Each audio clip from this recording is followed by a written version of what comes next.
Hello, I'm Nathan Lane, and I'm reading from a piece that I wrote for Time magazine, Remembrance of Terrence McNally.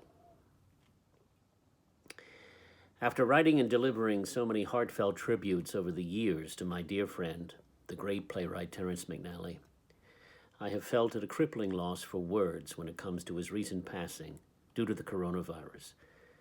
I have just felt gutted and heartbroken. Fortunately for all of us, he was never at a loss and always knew what to say and how to say it. That was his genius.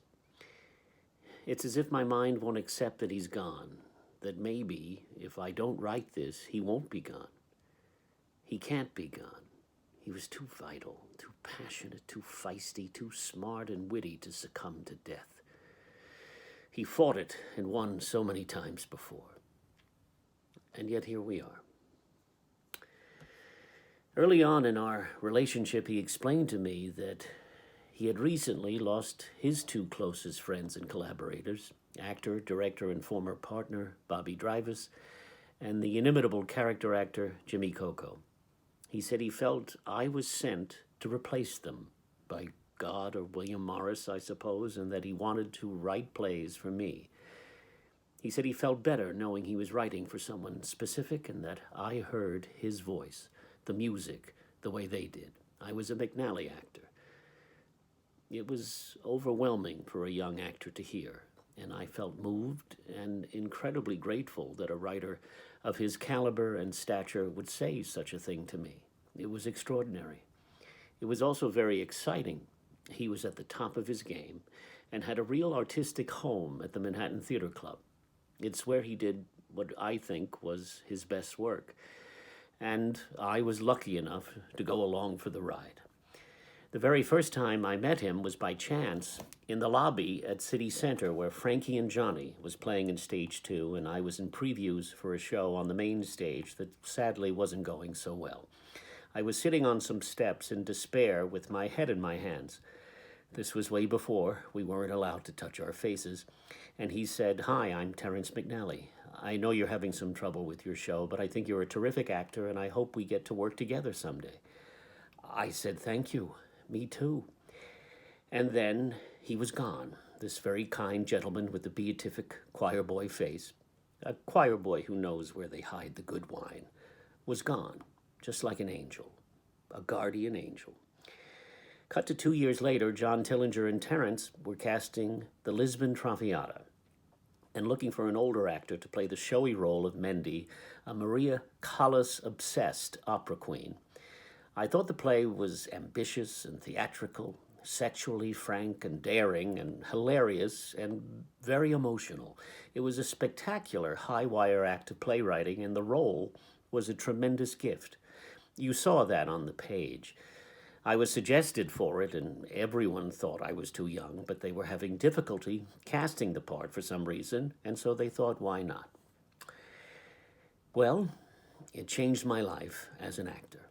I had been in New York for 11 years at that point and had made my Broadway debut with George C. Scott in a successful revival of Present Laughter, which Terrence had thankfully seen.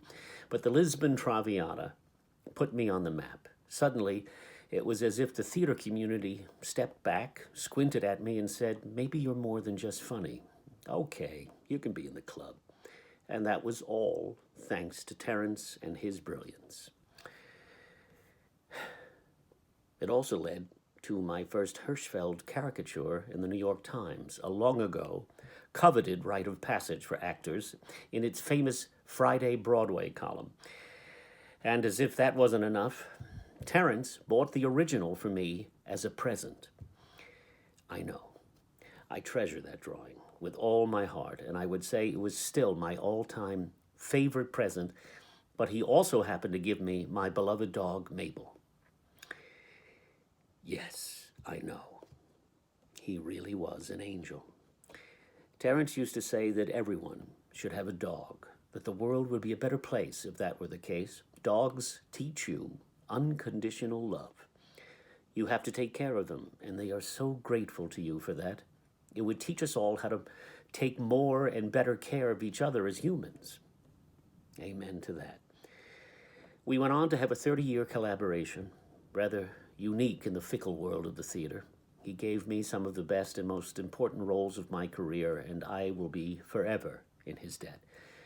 In a typically Terrence moment of great generosity, he once referred to me as his muse, but I think it was the other way around.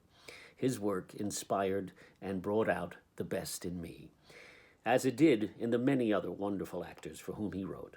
How could you not be inspired by that kind of beautiful language and raw emotion? We had our ups and downs over the years as close friends and passionate theater folk do, but our love and friendship was profound and indestructible. In the last few years, there was an underlying awareness of mortality to some of our conversations. We would express our love and gratitude for each other and how much that has meant, not forgetting to vigorously gossip and complain and laugh.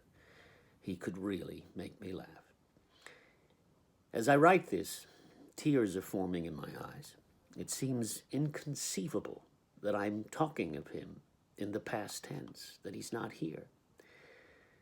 But, of course, he is here. He'll always be here, in the plays, in the musicals, in the operas, in the eloquent and moving speeches he gave, in the love and kindness he generously shared, and all the people he inspired. There are countless stories, just like mine, of young artists he has supported and mentored and given their first chance. He was a huge hero to the LGBTQ community, a groundbreaker and openly gay activist and writer way before it became fashionable, while he was also able to consistently reinvent himself in the theater, prolifically playing with new forms and telling us challenging stories of people trying to connect, to matter, in love and art, sometimes in love with art. I think of him as the American Chekhov, only funnier. It's not easy to have a biting wit while wearing your heart on your sleeve, but it was a magic trick he perfected like no one else. And somehow, in spite of all the difficulties and stresses of being in the theater, he maintained a childlike innocence and excitement about it all. Don't get me wrong, no one was more amusing about the indignities of show business than Terrence, but deep down, he was pure when it came to the ideals of the stage, bless his heart. As I have often said, no one loved the theater more than Terrence McNally. He was like the love child of a wild night between the Luntz and Noel Coward, with Ethel Merman as the midwife. It has been gratifying to see the enormous outpouring of love and respect for Terrence and his incredible body of work over the last few weeks. He would be very pleased and touched. As Maria Callas says at the end of Masterclass, "The older I get, the less I know. But I'm certain that what we do matters." If I didn't believe that. Believe me, Terrence mattered a lot.